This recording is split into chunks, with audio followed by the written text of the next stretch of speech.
Antimicrobial resistance is one of the top public and developmental health threats globally. It is estimated that in 2019, 1.27 million people died directly from AMR. Bacterial AMR, that's antimicrobial resistance, was responsible directly for 1.27 million deaths globally. Today, I'm in conversation with the inspirational Vanessa Carter, an AMR survivor and the founder of the AMR narrative. She now works globally to shine a light on the antimicrobial resistance issue, and we are very lucky to have her with us today. Thank you for joining us today, Vanessa. Thank you so much for having me. Vanessa, please could you tell me a little bit about what happened in 2004? So when I was the age of 25 years old, we went out for dinner one evening with some friends, and this was in Johannesburg, South Africa. Yes. And coming back, the driver of the car lost control because another car overtook us on the wrong side of the road. The car went to a violent spin and eventually ended up into a concrete wall. And so I was taken out the back of the car, put on the side of the road and resuscitated, and then taken to a public hospital called Charlotte Maxeke Johannesburg Academic Hospital. I was on life support. I went through numerous surgeries because I had multiple different fractures and damage to my body. So I had internal bleeding, I had fractured multiple bones in my face, I had caused damage to my neck, my back, and fractured my pelvic area. It took me a few weeks to eventually be discharged, and about a year to recover because of the pain that I had to go through. And even though I had all those injuries, the most complicated were to my face. And following that, I had to spend the next 10 years reconstructing it. Wow, Vanessa, that's quite a story. And at the age of 25, I can only imagine, you know, as a young girl, you know, and at that age, we are really, I think, preoccupied with how we look and our appearance. How did you focus on those things, or rather not focus on those things, so that you could take on the next 10 years of that journey? The first part of the recovery was trying to figure out which types of doctors that I needed. Yes. But I think that, I just kind of kept saying to myself, they're going to fix this. They're going to fix this. And I had a couple of prosthetics implanted, and in my 6th year of facial reconstructions and my 4th prosthetic implanted, Mm-hmm. I ended up with a very severe infection. So you obviously had to have lots of different surgeries and treatments, post this car crash incident. And I know you had to have lots of prosthetic surgeries as well. And your 4th facial prosthetic was implanted. Tell us a bit about what happened after that. So I'd already been through quite a few surgeries before that. And this particular surgery that I had with the 4th prosthetic was different because I was discharged as usual. Yeah. I went shopping one day. Mm-hmm. I felt moisture on my face. I got to my car, I pulled down the rear view mirror, and there was just fluid, pus coming out of my face. And so I completely panicked because I'd never seen this before. And I phoned my surgeon's offices, my plastic surgeon's offices, and Yes. I said, "What is this?" And they said, "Well, it sounds like an infection. You need to come in and see the doctor." What that resulted in was having an emergency debridement, meaning a cleaning of the prosthetic, and to reconstruct a little bit of the skin because the infection had eaten the skin away. So I was discharged, but 2 weeks later the infection came back again, and this time worse. My face was more red, there was more pus coming out. So I was readmitted, we did a similar surgery, but 2 weeks later the infection came back again. So I was readmitted. This time I was told that we might need to do a sinus drainage because I had damaged most of the sinuses on the right-hand side. Yes. So we did that surgery, but 2 weeks later the infection came back again. As we were sort of getting towards the 4th, surgery to try and clear the infection, my plastic surgeon said to me, "Vanessa, we need to take this prosthetic out, otherwise it's going to become fatal." And I was getting differing opinions from different doctors. Yes. And I was also sort of being prescribed antibiotics, and I didn't quite know what to do as a patient. So I was due for my 2nd sinus drainage. Yeah. And during that surgery, the plastic surgeon came in and actually removed the prosthetic without my consent. And when I woke up, the NT surgeon said to me, he's removed the prosthetic. And I was kind of like, why is he taking this risk on his shoulders? What makes this infection so special? You know, why is this infection not going away? And for the very first time, now this was basically 11 months from the time the infection first appeared to all those surgeries, to when I finally heard the word, the plastic surgeon has sent it off for testing. Okay. Now this prosthetic that we're talking about, just for clarity, this is around the eye, was it, this prosthetic, or was it somewhere else in the face? No, so it was actually, I had already had different eye prosthetics put in, one behind the eye, one underneath the eye where all the bones were shattered. Yes. This particular prosthetic was alloplastic. It's a type of material that they use, implant to bridge the bones, because during the accident I actually shattered most of the bones on the right side of my face. So they were trying to replace the bone that had been destroyed. So this piece of plastic, this alloplastic, had become colonized, had become infected. Okay. Yes. Now, you said that obviously it was the first time you heard about being sent off for testing. How did you then come to know that this particular prosthetic that you've mentioned was growing a drug-resistant bacteria? So, you know, as I said, I was kind of shocked that the plastic surgeon took it on his shoulders. We had a very good relationship, yes. You know, I couldn't understand why did he, because I could have sued him, right? I could have taken a legal case against him. So and I didn't do that, but what I ended up doing was phoning the pathology officers and saying, please can I see a copy of the test, because nobody was discussing this with me. Okay. And so they ended up sending it to me, and on the right-hand side were a whole lot of S's, probably like 5 S's, and a whole lot of R's. R's meaning that I was either resistant to a specific antibiotic, or an S meaning I was susceptible, meaning that it would work. Yeah. And that was just at that point in time it dawned on me. You know, it said at the very top of the test, MRSA. I got onto the internet and up came antibiotic resistance, and I was like, whoa. Now it makes sense. Why are these antibiotics not working? Why does this infection keep coming back? Why is I'm being told this could become fatal? Only from one doctor, not all the other doctors. So it wasn't common knowledge between the doctors at this point?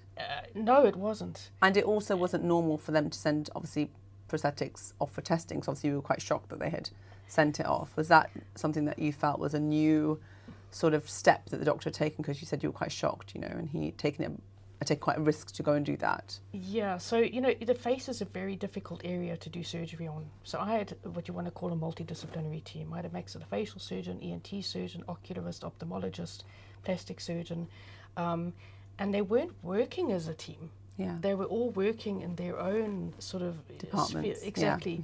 Yeah. And not communicating with each other. So when I talk about differing opinions, the maxillofacial surgeon who implanted the prosthetic would say, you know, I think this prosthetic's fine, you know, go and see the ENT surgeon and go and see the plastic surgeon, see what they have to say, but here's another 14-day course of antibiotics while you wait for them. How many courses of antibiotics, roughly, if you can remember, had you gotten through by this point? Over 11 months, numerous. I didn't keep an exact record, because at that point in time I didn't understand what was happening to me. But I can tell you, every time I went to a doctor, I was getting prescribed an antibiotic. Every time I went for surgery, I was getting prescribed an antibiotic. You know. And this is prior to them actually sending the prosthetic off and knowing what you should potentially be sensitive to and what it's resistant to? Yes. So blind prescription of antibiotics? Yes. Okay, over 11 months? Yes. Did you finish the course each time? No. No. You see, this is something that I feel that I wish I'd known about, because I think what went through my mind was when I was prescribed a course of antibiotics, 14-day course or whatever, you know, I would get halfway through and I would say, you know, this medicine's not working. Okay. Let me make an appointment with the ophthalmologist and see what he has to say, and, you know, what's the point of taking these? Because I didn't understand what those medicines were actually doing in terms of treating the bacterial infection. Yeah. So I'm very happy to admit that. I was naive, you know, and I couldn't play an equal role because I didn't have that knowledge.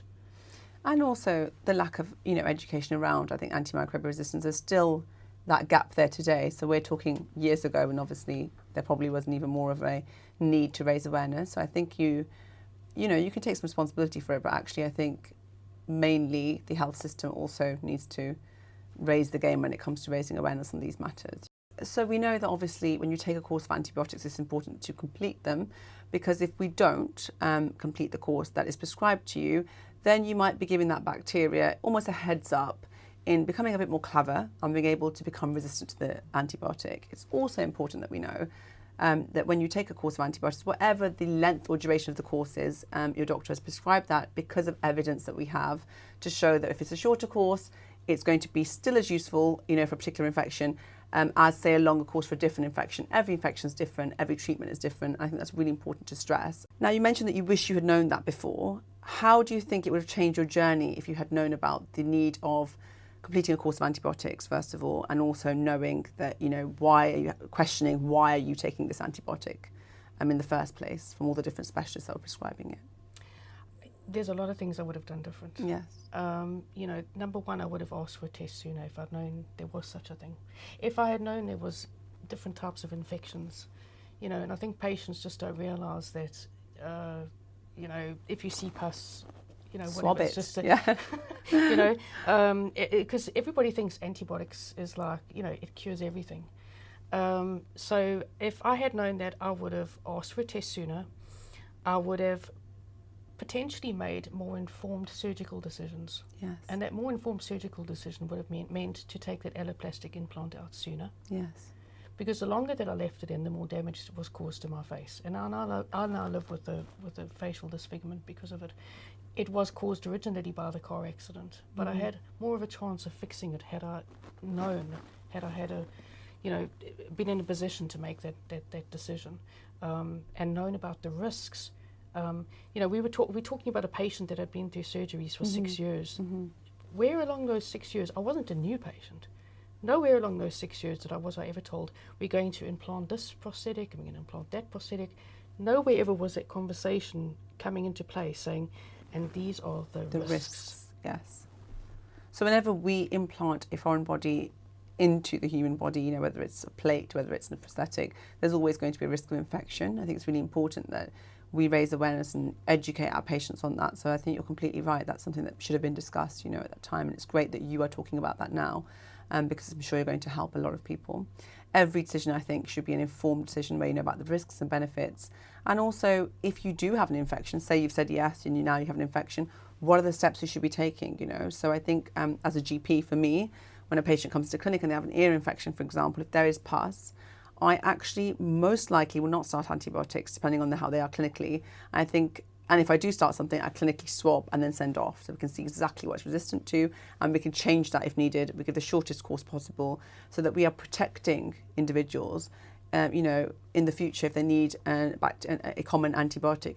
In the future, if they need a common antibiotic for an infection, they are not going to be resistant to that antibiotic, causing them to then have more complications, and also raising their risks when it comes to things like comorbidity and also mortality. So really important to raise those topics. Now moving on a bit to your resilience. It's World Mental Health Day today, so I think it's really important to talk about that. And I think you have been through so much, Vanessa. I've been reading your story for weeks now, and ever since I found out that I was going to get the gig, I've been beside myself excited.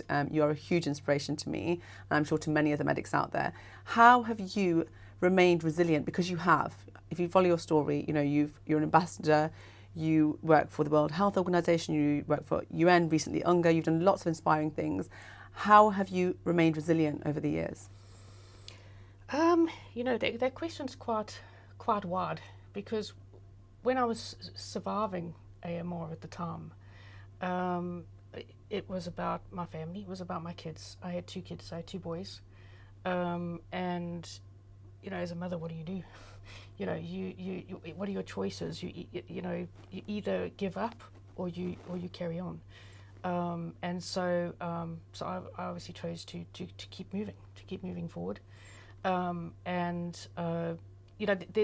is more to my story. I mean, I went beyond that 11 months, and I got the infection back again, even worse in the bone and the skin. So what they call osteomyelitis. Yes.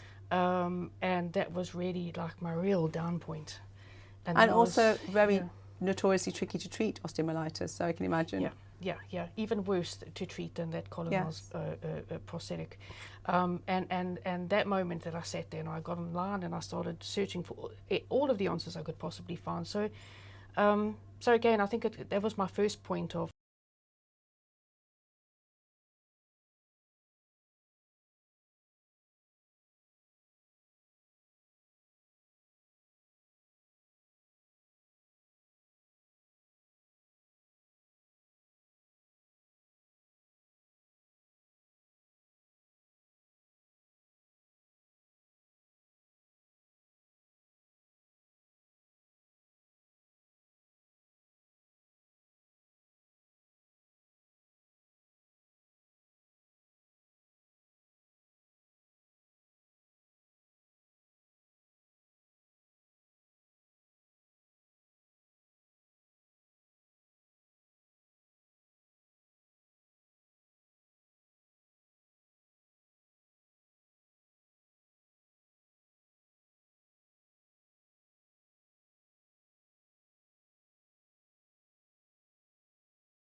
read a little bit about it. If you take a course of antibiotics, maybe if the infection doesn't clear, ask the question why. Go to your doctor and ask the question why. Ask your pharmacist why. I didn't think to do that at the time that I had my infection. I just kind of, neglected the fact that this could have been because I wasn't responding to the medications. So question if an infection is not clearing on a course of antibiotics. And again, just, you don't need to be a scientist. Just know the basics. Just understand that there is something called antibiotic resistance, antimicrobial resistance, which covers the other medicines. Yes, sure. Antifungal resistance, Virals, exactly. all of them. And I think it's important if we move on to the other community of healthcare professionals and so on. Yes. Is listen to patients, and try and do your very best to communicate and inform them. It's a hard job. It's a funny thing because, again, I go back to, I'm not a scientist. I didn't need a scientific explanation. All I needed was to know, what was happening to me. I shouldn't have had to find out about antibiotic resistance through a test. It should have been something that was commonly discussed between us. And something that came about before you became resistant to the antibiotic, I guess, through the options that you would have had and been able to make those informed decisions. I think it's really important what you've just said about communicating to the community of clinicians as well, because I think often, and I'm guilty of this too as a GP, we're always in our day job doing what we're doing. It's really important to have a simple way to communicate. You mentioned social media, and I think that's something we have in common. That was my advice, I think, my way to get out and break things down in a simple fashion, which I couldn't do in clinic. So for somebody who maybe finds that hard to do, find a way to, impart that knowledge, that information in simple terms. Obviously, chain network and the Fleming Initiative is one way that we can do that with antimicrobial resistance. So we have to be very grateful for that as well, and to yourself. I want to thank you so much for your time today, Vanessa. You've been amazing. You are a huge inspiration, as I said earlier, and you need to keep doing the work you're doing. And we, as a clinical community, will try to support that, obviously, in the UK, and do as much as we can to help raise awareness and to reduce the global threat of antimicrobial resistance. Thank you so much. Thank you so much for having me again. Good. Thank you.